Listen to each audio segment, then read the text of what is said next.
Revenge with Karen. The air in the boardroom tasted like recycled ego and cheap dry cleaning chemicals. It was 72 degrees exactly, because I'm the one who calibrated the VAV boxes in the ceiling plenum. But judging by the sweat pooling on Brad's upper lip, you'd think we were in a sauna. Brad, the vice president of strategic synergies, or whatever, title they printed on his business cards this week. He was standing at the head of the mahogany table, vibrating with that specific frequency of cocaine energy and unearned confidence that usually signals a looming HR disaster. I was standing near the door, checking the load balance on the South Wing's electrical grid on my tablet, minding my own business, when his voice cracked through the room like a whip made of insecure masculinity. "Refill the toner, secretary." Brad shouted, not even looking at me, was gesturing wildly at a pie chart that looked like it was drawn by a toddler on Adderall. "And fetch me water sparkling, not the tap garbage." The room went quiet, the kind of quiet you get right before a boiler blows a safety valve. The other executives, a collection of gray suits and beige personalities, shifted in their ergonomic Herman Miller chairs, trying to avoid eye contact. They knew. They knew I wasn't a secretary. They knew I was the facilities controller. Knew I had the keys to every door, the codes to every alarm, and the master override for the elevators. But Brad was new. Brad was a transfer from the Chicago branch, a man who thought infrastructure was just a buzzword, and that buildings cleaned and regulated themselves through the magic of positive thinking. I didn't move. I just stared at the back of his head. He had that expensive haircut that's supposed to look messy, but costs $300. The kind that says, "I cheat on my taxes and my wife, but I drive a Tesla, so it's okay." "Did you hear me?" he snapped, turning around. His eyes were wide, manic. "Toner, water. Now, we have the Japanese investors coming in 20 minutes, and this report looks like it was printed in a cave." I looked down at my ID badge. It was clipped to my belt, right next to my master key ring and my multi-tool. It clearly said Brenda, Director of Facilities. But to Brad, a woman over 40 not wearing a blazer with shoulder pads was just help. "The printer is network managed, Brad," I said, my voice flat. "It's not out of toner. You're trying to print A3 onto letter-size paper. It's a formatting error. User error. Specifically, your error." He blinked. For a second, his brain tried to process the information, but it hit the firewall of his narcissism and bounced right off. "I don't care about the technicalities. Just fix it. Get the water." God, do I have to do everything myself? I felt a muscle twitch under my left eye. This was the moment, the fork in the road. I could have explained that I was actually here to inspect the structural integrity of the window seals, which had been leaking during the last storm. I could have pulled rank, but then I looked at the chair he was guarding, the one at the head of the table, the power seat. If you're enjoying watching a man dig his own grave with a golden shovel, go ahead and hit that upvote button and subscribe to the thread. It helps keep the lights on, unlike Brad, who keeps trying to plug a space heater into a data port. Anyway, back to the carnage. I realized something in that moment, watching him sweat through his Italian silk. He didn't just disrespect me. He didn't see me. I was part of the drywall to him, and that gave me an advantage. In my line of work, the things you don't see are the things that kill you. Black mold, carbon monoxide, or a middle-aged woman with administrative access to the security mainframe. "Fine," I said. The word tasted like ash, but I forced a smile that didn't reach my eyes. It was the smile of a waitress who just spit in your soup. "I'll get your water, Brad, sparkling." I turned and walked out of the boardroom. The heavy glass door hissed shut behind me, sealing in the smell of his desperation. I didn't go to the break room. I went to the janitor's closet down the hall, not to get supplies, but to access the service panel hidden behind the mop sink. My heart was hammering a slow, heavy rhythm against my ribs. I wasn't angry anymore. Anger is a volatile fuel. It burns hot and fast. I was past that. I was in the cold fusion stage of hatred. This building was my organism. I knew every creak in the floorboards, every rattle in the AC ducts. Had spent 15 years keeping this glass and steel beast alive, nurturing it through power outages and blizzards. And this flea, this parasite in a tailored suit, thought he could bark orders at the immune system. I pulled out my tablet, the heavy-duty industrial one, not the flimsy iPads the sales team used to play Candy Crush. I brought up the floor schematics. Room 404, Boardroom B. Occupant, Brad the _ Miller. I tapped the icon for the environmental controls. Current set .72 degrees. I looked at the sparkling water request in my mind. I looked at the timeline of the meeting with the Japanese investors. You want water, Brad? I whispered to the humming silence of the service closet. I'll give you a flood, but not today. No, today I would play the long game. I would let him sit in that chair. I would let him feel powerful because the higher you climb, the farther you fall. I was the one who controlled the gravity in this building. I tapped the screen and lowered the temperature in the boardroom by exactly 3 degrees. Just enough to make his nipples hard and his confidence shrink, but not enough to trigger an alarm. Subtlety is the key to psychological warfare. I walked back toward the break room to get his stupid water. As I poured the Perrier into a glass, I caught my reflection in the chrome of the refrigerator. I looked tired. It looked like a woman who had spent too much time fixing other people's messes. But there was something else in my eyes now, a spark. The pilot light had been relit. He wanted a secretary. Fine. I'd be the best damn secretary he ever had. I'd file everything.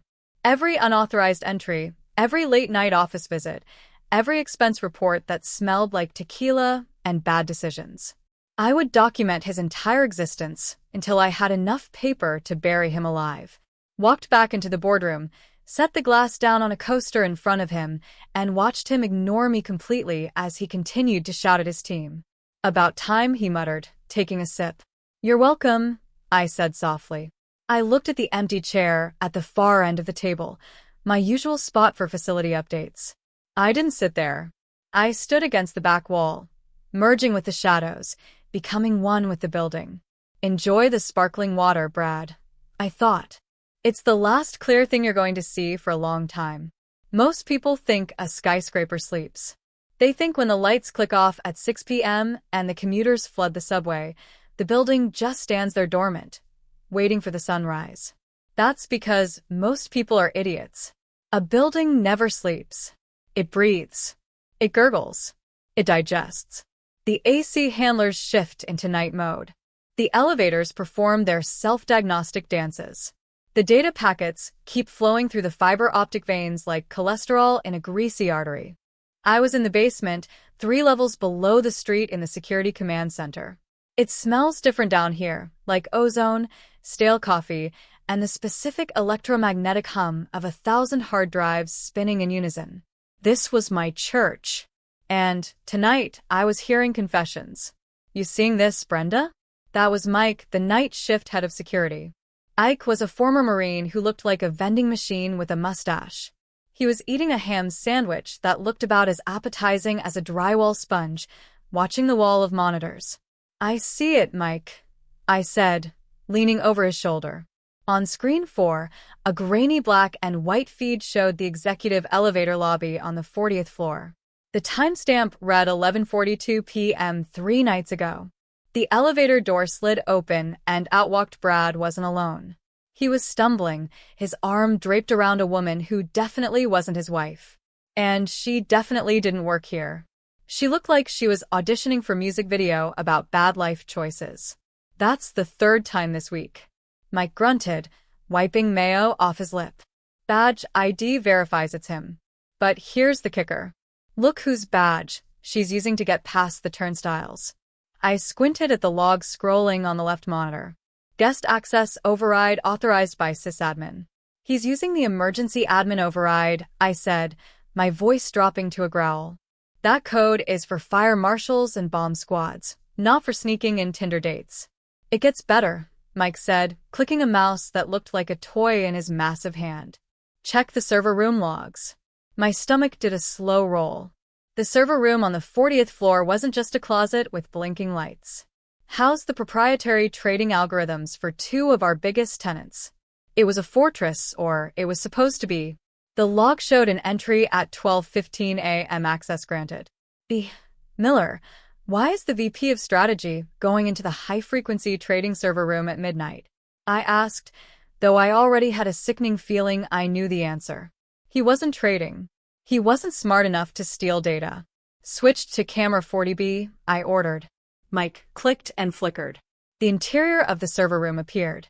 It was dark, illuminated only by the blue leads of the racks. In the corner where the heat exhaust vents create a warm draft were two figures, Brad and his date. Oh, for the love of God, I groaned, pressing my palms into my eyes. He's using the server room as a Motel 6 because it's warm and because it's soundproof, Mike added helpfully. The cooling fans drown out the noise that creates a static discharge. I snapped the technician in me more offended than the moralist. Synthetic fabrics, friction, sensitive electronics, one spark, and he wipes out millions of dollars in transaction data. The man is a walking EMP device. I stared at the screen. The disrespect was astronomical. This wasn't just gross, it was negligent. It was a liability nightmare wrapped in a cheap suit. Do I burn him? Mike asked, his finger hovering over the save clip button. No, I said, putting a hand on his shoulder. Not yet. If we report this now, he'll spin it. He'll say he was doing a late-night security audit, and the girl was a consultant. He's slippery. He's got the board wrapped around his finger because he promised them a 20% cost reduction by Q4. Cost reduction. Mike snorted. How? By firing the cleaning crew and making us lick the floors. By squeezing the tenants, I said, the pieces clicking together in my head. Bringing in unauthorized guests, risking the infrastructure, and probably charging the company for the Uber rides. But that's small potatoes. If he's this reckless with a physical security, imagine what he's doing with the contracts. I pulled my master tablet out of its holster. I opened the badge access history file. I filtered by B. Miller and set the range to the last 6 months. The screen filled with red flags, unauthorized entries, after hours overrides, accessing floors he had no business being on. Mike, I said, looking him in the eye, I want you to enable full logging. No deletions. If he swipes his badge to buy a Snickers bar, I want to know about it. If he sneezes near a card reader, I want a timestamp. You got it, boss, Mike said. What are you going to do? I'm going to let him hang himself, I said, watching the grainy image of Brad stumbling back into the elevator, his tie undone, looking like a triumphant rooster who just raided the hen house. But I'm going to supply the rope and the drop table and the executioner. I walked over to the main server rack. The lights blinked in a soothing rhythm. Green, green, amber, green. That amber light bothered me.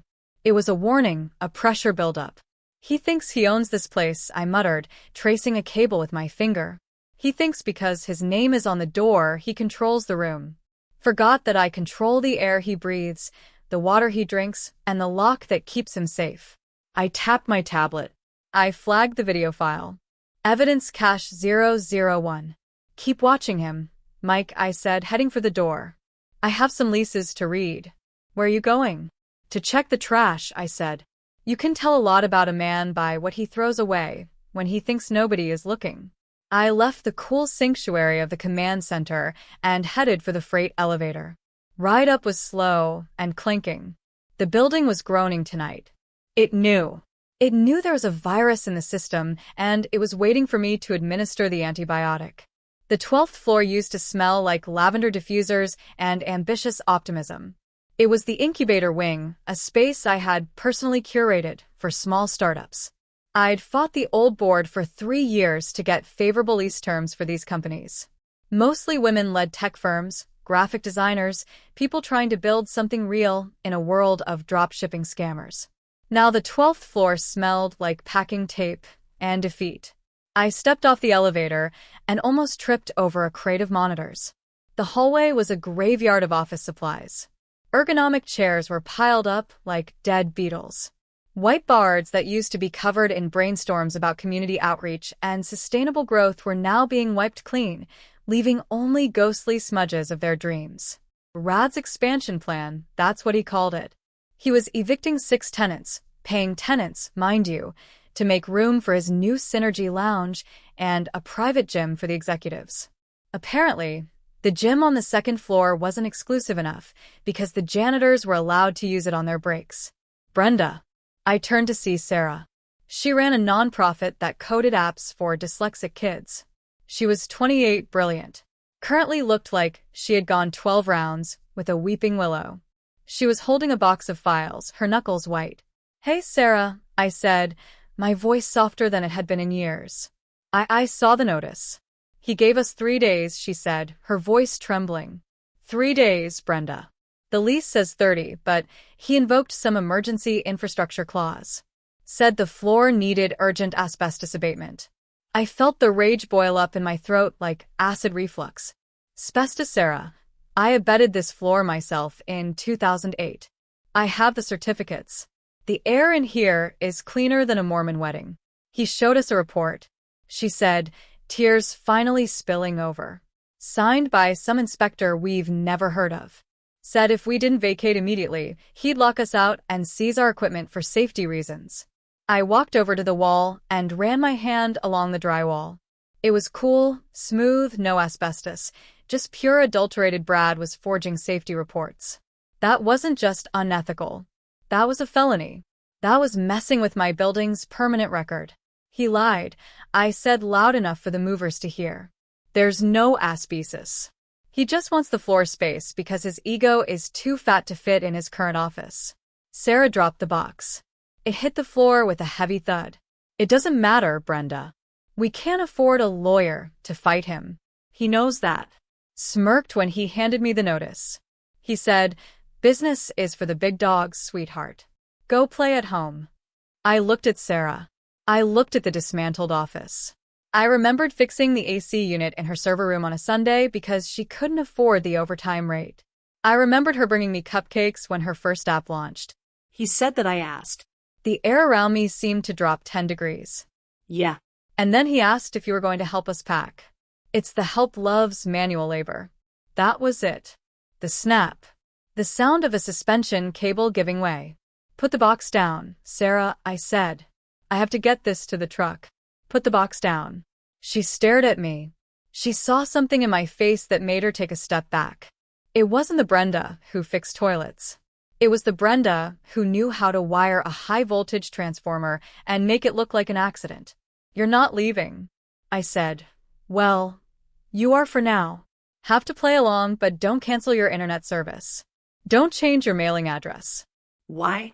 Because, I said, pulling a roll of heavy-duty duct tape from my belt loop purely out of habit. Brad thinks he's playing Monopoly.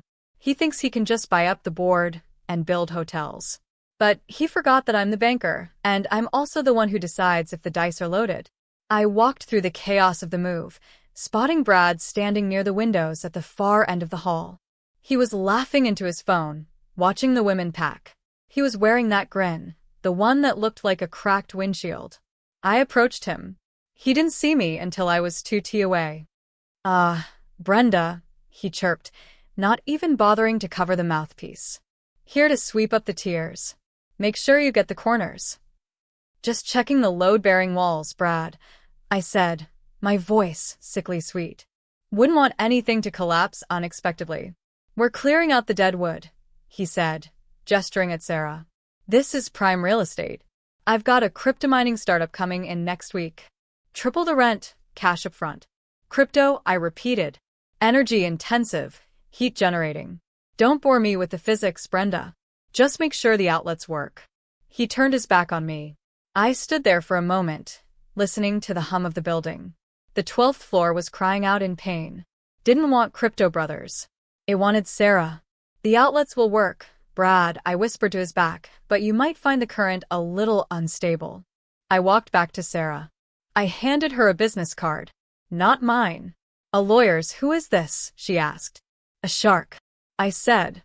A shark who owes me a favor because I didn't report his illegal cigar humidor to the fire department. Call him. Tell him Brenda sent you. Tell him to look at the force majeure clause in your lease, and then ask him to cross-reference it with the building's official hazardous materials log. The log? The one I keep? I said, tapping my tablet. The one that proves this floor is clean. The one that proves Brad is lying. Sarah looked at me, hope flickering in her eyes like a candle in a draft. You do that for us, you could get fired. I laughed. It was a dry, dusty sound. Sarah, honey, He can't fire me. Doesn't even know what I actually do. He thinks I'm the janitor. But when the dust settles, he's going to find out that I'm the one holding the broom and the trash bag. I walked to the freight elevator, pressing the button with authority. The doors opened, revealing the dark, scarred interior. He said, "You couldn't stop him." A young coder whispered as I passed. I stopped and looked back at the wreckage of the 12th floor. He's not wrong, I said. I can't stop him, but gravity can. I'm about to cut the elevator cable. There's a space between the drop ceiling of the 45th floor and the concrete slab of the roof called the interstitial void. It's filled with fiberglass insulation that makes your skin itch for 3 days. Rat traps, that administration, and high-velocity air ducts.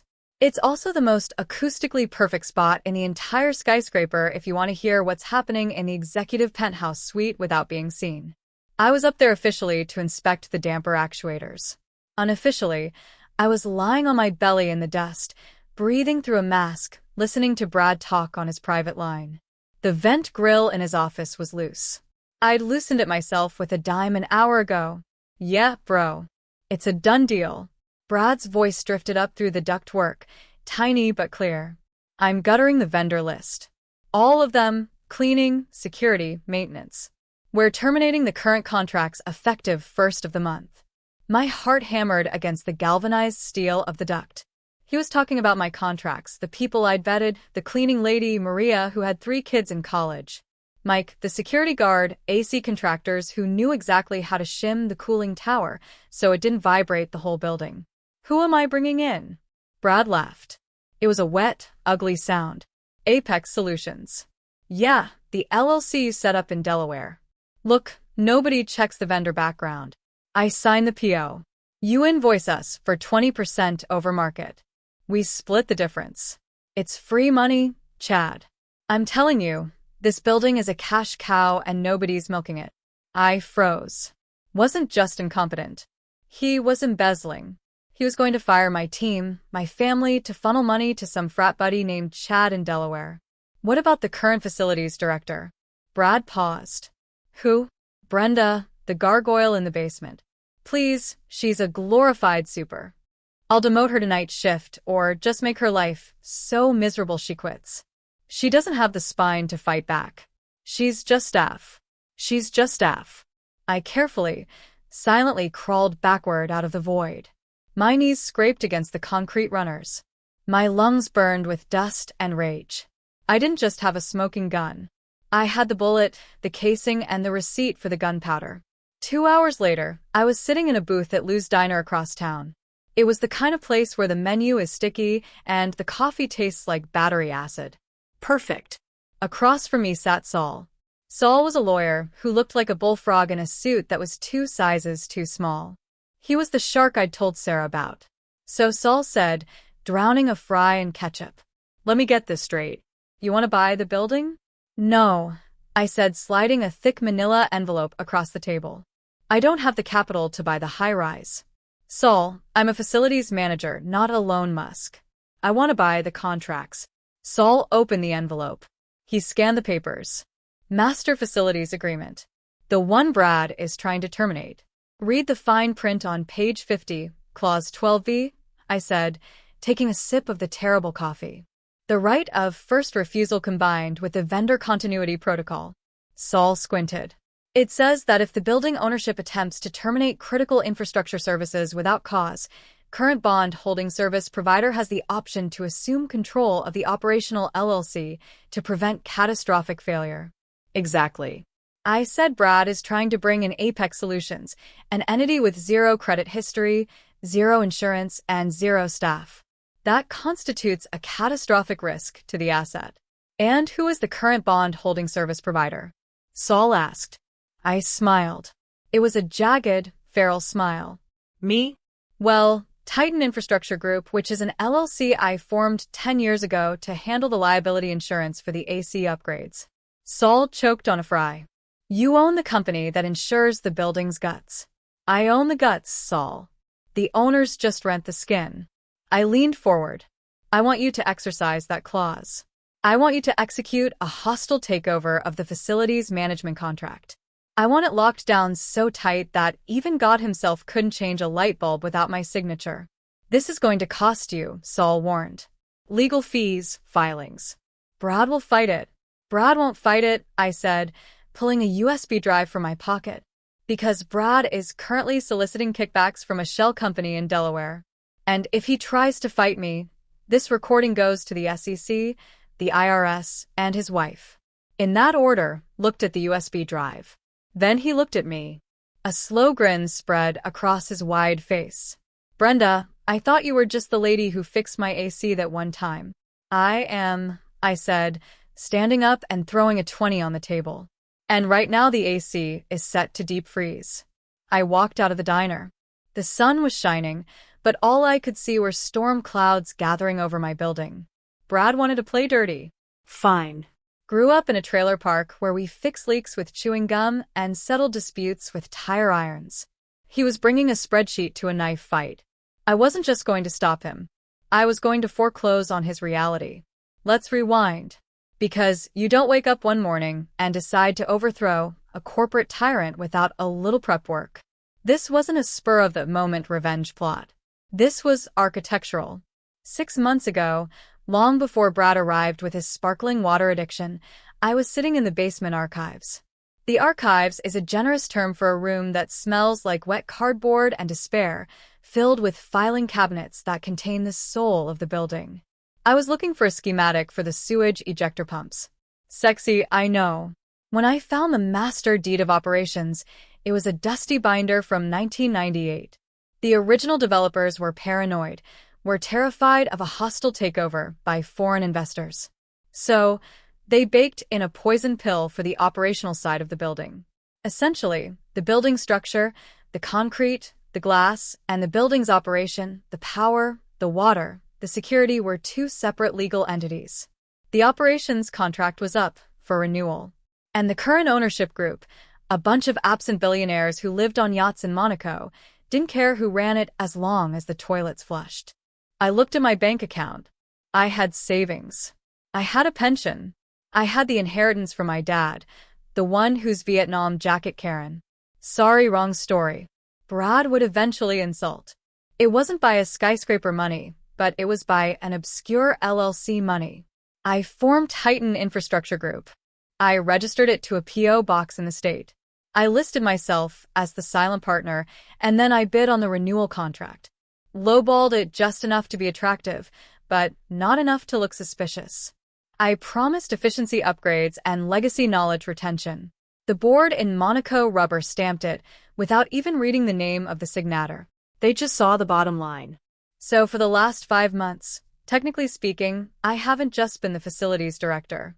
I have been the vendor, the exclusive, irrevocable, bond-insured provider of everything that makes the building habitable. Back to the present. I sat in my office, the real one behind the boiler room, not the cubicle Brad thought I occupied. I had the asset transfer documents on my desk. They were signed, notarized, and filed with the county clerk.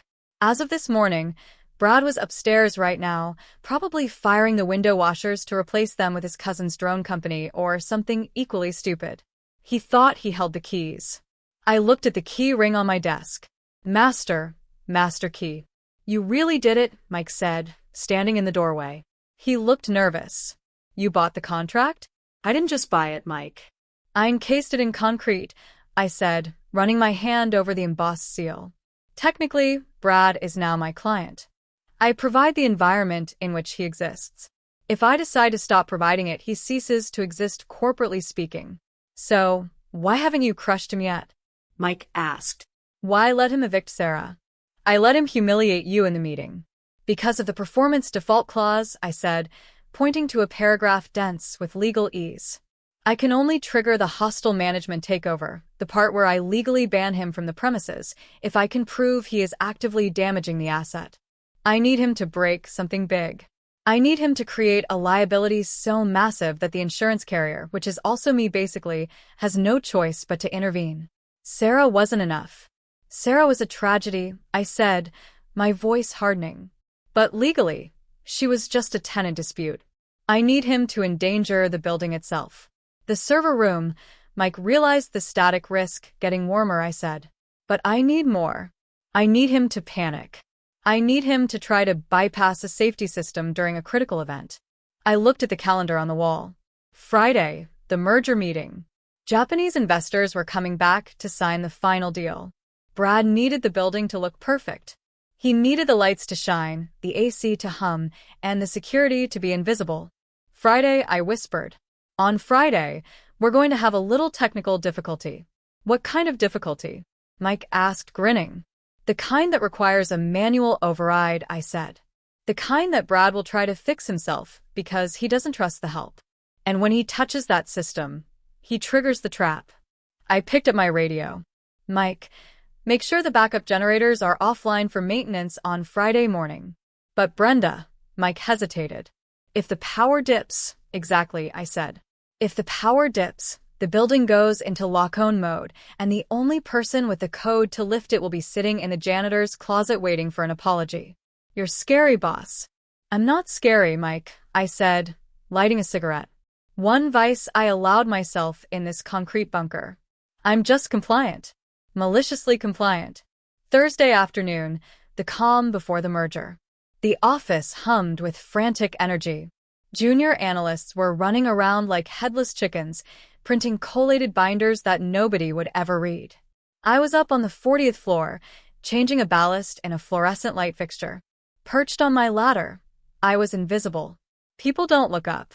They don't look at the person in the gray jumpsuit. They just see the uniform and their eyes slide right off. I don't care what the data says, Kevin. Brad's voice shattered the hum. He was standing in the middle of the bullpen, looming over a kid who couldn't have been more than 22. Kevin, I knew Kevin. Kevin always held the elevator door. Kevin recycled his soda cans. But sir, Kevin stammered, holding up a tablet. The occupancy census numbers for the prospectus are inflated. If we tell the investors the building is at 98% occupancy when it's actually at 60% because you evicted the 12th floor, that's fraud. The room went dead silent. The F word, fraud. Brad's face turned a shade of purple, usually reserved for bruised plums. Are you a lawyer, Kevin? No, sir. I'm a data analyst. Then stop analyzing and start packing. Brad hissed. You're fired. Get your _ and get out. Ordination.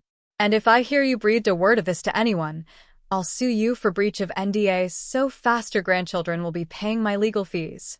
Kevin looked like he'd been slapped. He slowly started to gather his things. From the top of my ladder, I felt a cold metallic calm settle over me. He wasn't just cooking the books. He was destroying a kid's career to do it. I climbed down the ladder slowly. I didn't say a word. I walked past Kevin's desk. As I passed, I dropped a small folded piece of paper into his box. It wasn't a note. It was a QR code, a direct link to the whistleblower portal of the building's oversight committee, which, thanks to my corporate restructuring, routed directly to my encrypted email server. I walked straight to the elevator and hit the button for the basement. Time? Mike asked as soon as I walked into the command center. Now, I said, initiate the incident report. I sat at the main terminal. I cracked my knuckles. It was time to write the document that would end him. Incident report number 4004, fatal subject. Executive misconduct / infrastructure sabotage / fraudulent data manipulation, evidence attached. Audio logs, ventilation, video logs, server room, badge access, unauthorized entry. Witness statement, Kevin versus Goliath. I didn't sign it. Brenda, the secretary, signed it. Titan Infrastructure Group Oversight Division. Mike, I said, my voice steady. Prepare the lockout protocol. Code red. You want to lock him out now? No, I said we wait for the meeting. We wait until he's sitting across from the Japanese investors. We wait until he tries to show them the state-of-the-art control systems. I pulled up the building's automation software. I found the profile for the boardroom. I wrote a simple script, a logic bomb. If user equals B Miller attempt system override, then execute total shutdown sequence. He wants to show them he's in control, I said, typing the code with furious precision. So, we're going to give him the controls, all of them, and we're going to watch them burn his fingers. I hit enter. The code compiled. The trap was set. What about Kevin? Mike asked. I already texted Saul. I said, Kevin is going to be our star witness. Once we own the operational lease fully, Kevin is going to be the new VP of strategy because, unlike Brad, Kevin knows how to read a damn sensor. I leaned back in my chair. The screens around me glowed with the lifeblood of the building. Sleep tight, Brad, I whispered. Tomorrow the building wakes up and she's cranky. Friday, 9 a.m. The boardroom was pristine. The air was crisp. The view of the city was million-dollar perfect. Brad was sweating like a sinner in church. I had savings. I had a pension. I had the inheritance from my dad, the one whose Vietnam jacket Karen. Sorry, wrong story. Brad would eventually insult. It wasn't by a skyscraper money, but it was by an obscure LLC money. I formed Titan Infrastructure Group. I registered it to a P.O. box in the state. I listed myself as the silent partner, and then I bid on the renewal contract. Lowballed it just enough to be attractive, but not enough to look suspicious. I promised efficiency upgrades and legacy knowledge retention. The board in Monaco rubber stamped it without even reading the name of the signator. They just saw the bottom line. So for the last 5 months, technically speaking, I haven't just been the facilities director. I have been the vendor, the exclusive, irrevocable, bond-insured provider of everything that makes the building habitable. Back to the present. I sat in my office, the real one behind the boiler room, not the cubicle Brad thought I occupied. I had the asset transfer documents on my desk. They were signed, notarized, and filed with the county clerk. As of this morning, Brad was upstairs right now, probably firing the window washers to replace them with his cousin's drone company or something equally stupid. He thought he held the keys. I looked at the key ring on my desk. Master key. You really did it, Mike said, standing in the doorway. He looked nervous. You bought the contract? I didn't just buy it, Mike. I encased it in concrete, I said, running my hand over the embossed seal. Technically, Brad is now my client. I provide the environment in which he exists. If I decide to stop providing it, he ceases to exist corporately speaking. So, why haven't you crushed him yet? Mike asked. Why let him evict Sarah? I let him humiliate you in the meeting. Because of the performance default clause, I said, pointing to a paragraph dense with legal ease. I can only trigger the hostile management takeover, the part where I legally ban him from the premises, if I can prove he is actively damaging the asset. I need him to break something big. I need him to create a liability so massive that the insurance carrier, which is also me basically, has no choice but to intervene. Sarah wasn't enough. Sarah was a tragedy, I said, my voice hardening. But legally, she was just a tenant dispute. I need him to endanger the building itself. The server room, Mike realized the static risk getting warmer, I said. But I need more. I need him to panic. I need him to try to bypass a safety system during a critical event.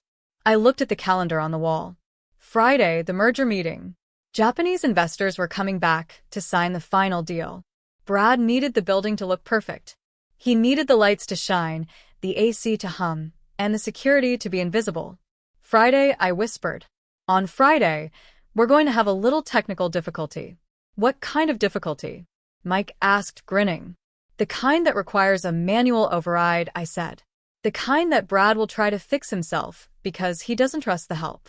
And when he touches that system, he triggers the trap. I picked my radio. Mike, make sure the backup generators are offline for maintenance on Friday morning. But Brenda, Mike hesitated. If the power dips, exactly, I said. If the power dips, the building goes into lockout mode, and the only person with a code to lift it will be sitting in the janitor's closet waiting for an apology. You're scary, boss.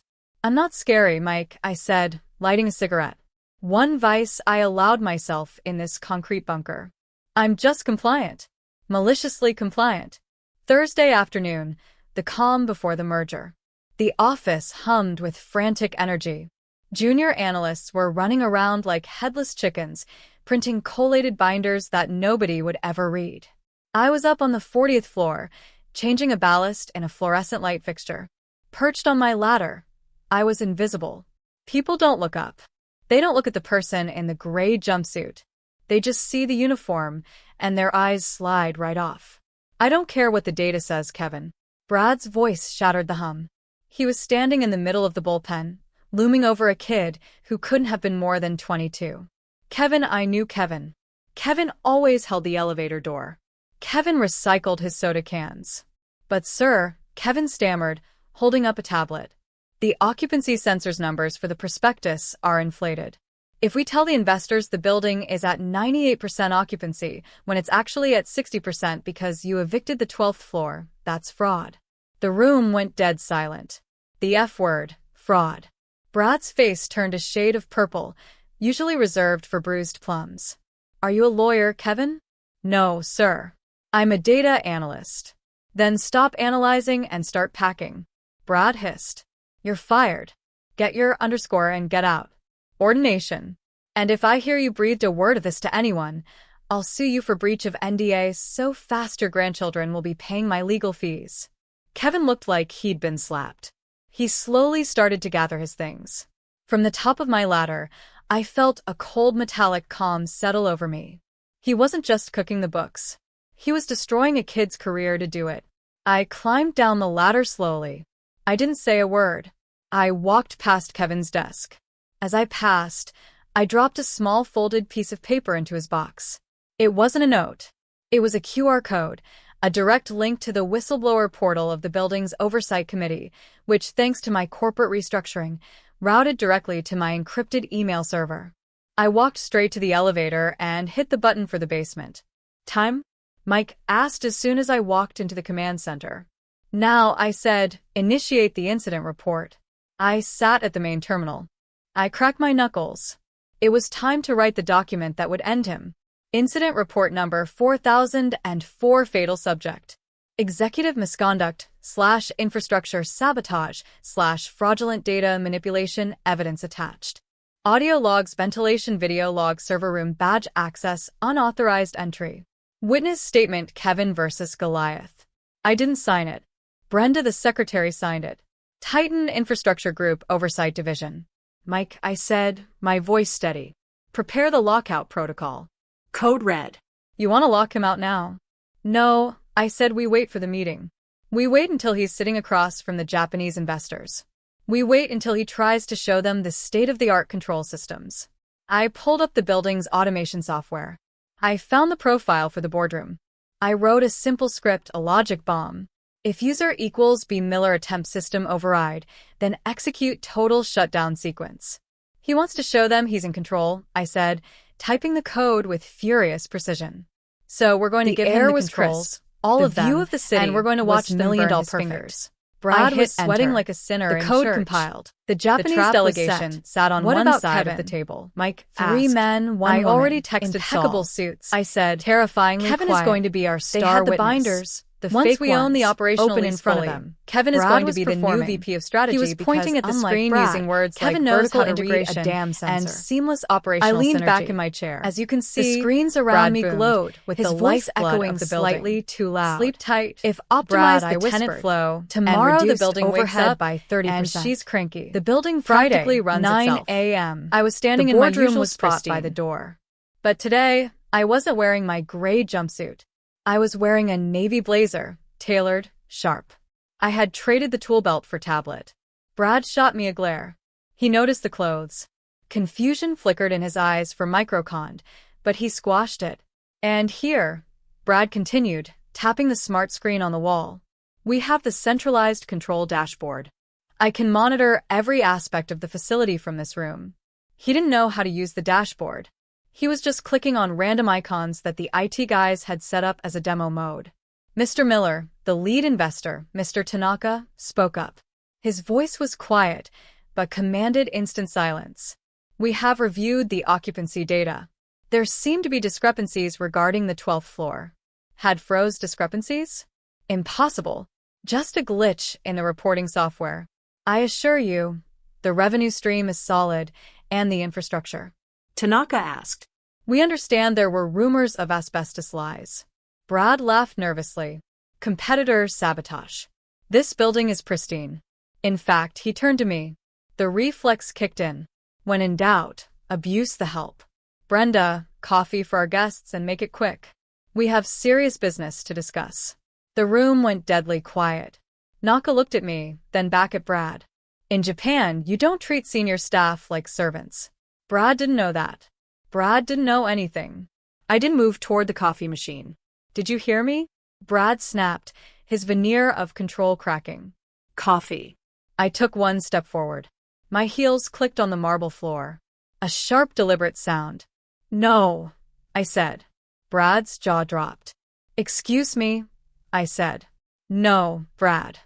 I looked at him, calm, cold, and utterly terrifying. Not getting the coffee. And neither are you. You're fired. He screamed, spit flying. Get out. Security gets security in here. Excellent idea, I said. I pulled my radio from my blazer pocket. Mike, you're up. The double door swung open. But it wasn't just Mike. It was Mike, 2 uniformed officers, and Saul. Brad looked at them, then at me. What is this? A mutiny? No, Brad, I said, walking toward the head of the table. It's an eviction. Turned to Mr. Tanaka. I bowed slightly. Mr. Tanaka, I apologize for the deception. The data you have is incorrect. The occupancy is 60%. The 12th floor was illegally cleared, and the man standing before you has been falsifying safety reports for 3 months. She's lying. Brad shrieked. She's a disgruntled janitor. She's crazy. Mr. Miller, I said, my voice cutting through his panic like a laser. Please sit down. You're in my chair. Silence in the room was heavy enough to crush a diamond. Brad stared at me. He looked like a man trying to read a map in a language he didn't speak. Your chair, he sputtered. A vein in his forehead was throbbing. I didn't answer. I just walked past him. I could smell his fear. It smelled like sour deodorant. I reached the head of a table. I placed my tablet down on the mahogany surface. It made a solid thud. Security, remove her. Brad yelled at Mike. Mike folded his massive arms. Sorry, sir. I take my orders from the building operator. That's not you. Brad looked at the investors. I am the vice president. I sign the checks. Actually, I said, tapping my tablet. You sign the requisition forms. I sign the checks. I swiped a finger across my screen. Instantaneously, the room changed. The lighting shifted from the harsh, cold fluorescent setting Brad preferred to a warm amber glow, the setting I knew the investors preferred. Blinds on the south window automatically lowered to cut the glare hitting Mr. Tanaka's face.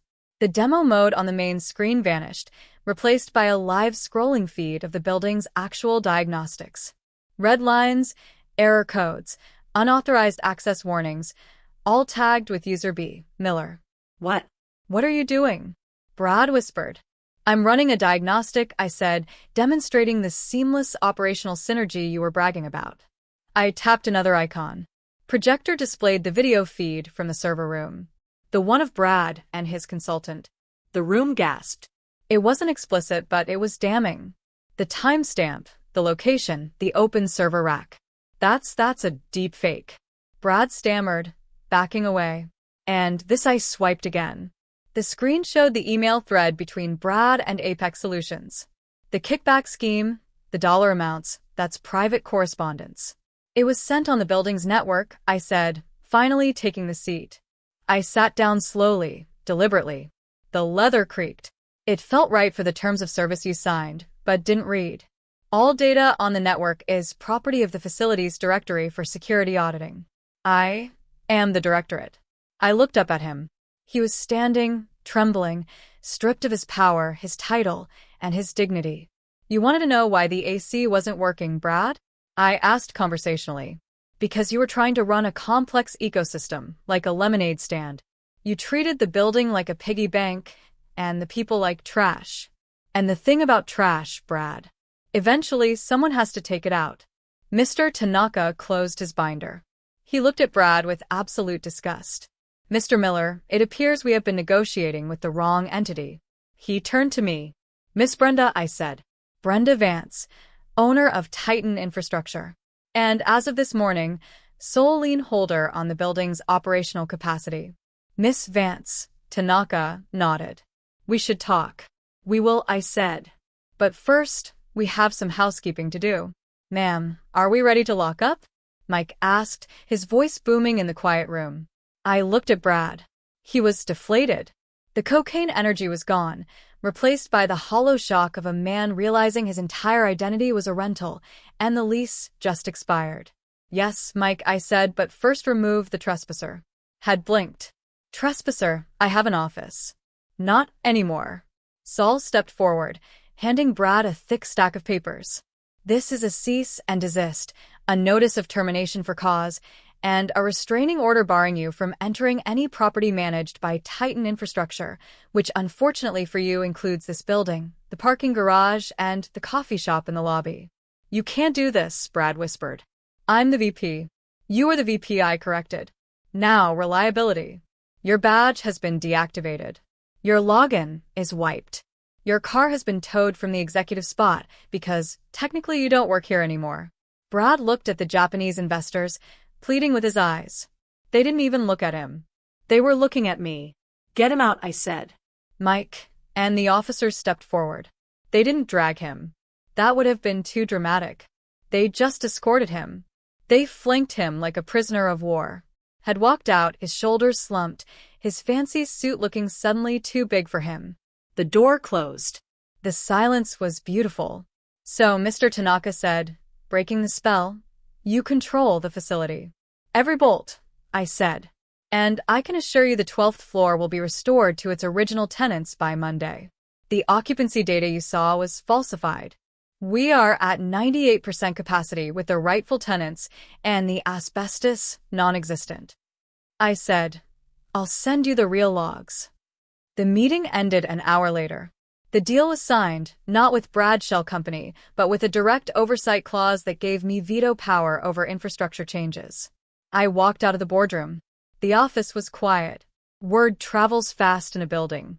The junior analysts were staring at me, not through me, at me. I walked to the elevator and went down to the lobby. The sun was setting. I saw Sarah standing outside with a box looking confused. Sarah, I called out. She turned. Brenda, I got a call from a lawyer named Saul, he said. He said, we can go back up. You can go back up, I said, smiling. And rent is frozen for the next 2 years. Infrastructure apology. She hugged me. It was a real hug. Thank you. How did you do it? I just fixed the leak, I said. I walked back inside. The lobby was empty. The lights were dimming for the night mode. I pulled out my tablet. I tapped the screen. Lights flickered in a wave floor by floor, a cascading salute from the building to its master. I wasn't just the secretary. I was the ghost in the machine. And for the first time in months, the machine was running smooth. I walked toward the janitor's closet to put my tools away. I had a bottle of whiskey hidden behind the bleach. Turns out, I muttered to the empty hallway, channeling my inner grumpy Ohioan. Revenge is a dish best served cold, preferably at 68 degrees with 40% humidity. I took a sip. We're all healed. And that's the story. Take care of yourselves out there. The world's unpredictable enough.